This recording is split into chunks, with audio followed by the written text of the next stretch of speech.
May hapon mga kabertod. Dili na gyud ko mag-vlog-vlog mga kabertod kay daghan man kayong mga baser mga kabertod ko pod. Sa man mga kabertod ba. Dili na lang ko mag-vlog-vlog ani oy.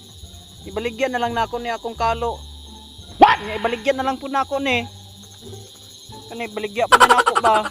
Nasa yellow basket diya sa ilalom, baligyan ako mga kabertod. 500 rin ni mga kabertod oh. Sayang maguni kaayo mga kabertod. Kay dili naman ko mag-vlog. Ako na lang ning ibaligya oh. Na nya kani pagid ba mga kabertod. Baligyan ako ni 5 mil man ni mga kabertod. 4-5 niya akong palit mga kabertod. Siyempre kay ako pa ning giplitihan. Layo kay akong gipalitan ba? Dito pa ni sa Davao na ako gipalit mga kabertod niya.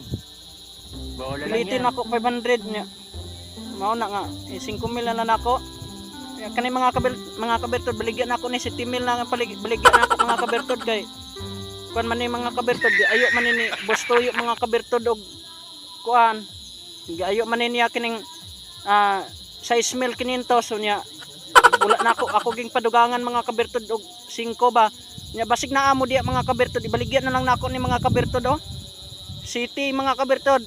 Kay ayo ni Boss Toyo ni kuan kining 7 mil yang 7 mil akong hatag niya ayo niya 6,500 niya dili ginako pagatag lagi kay kining sayang man kaayo mga kabertod kana naman ni value nako mga kabertod basig paliton ninyo mga kabertod kay di naman ko mag-vlog. Mao na mga kabertod dagang salamat bye bye.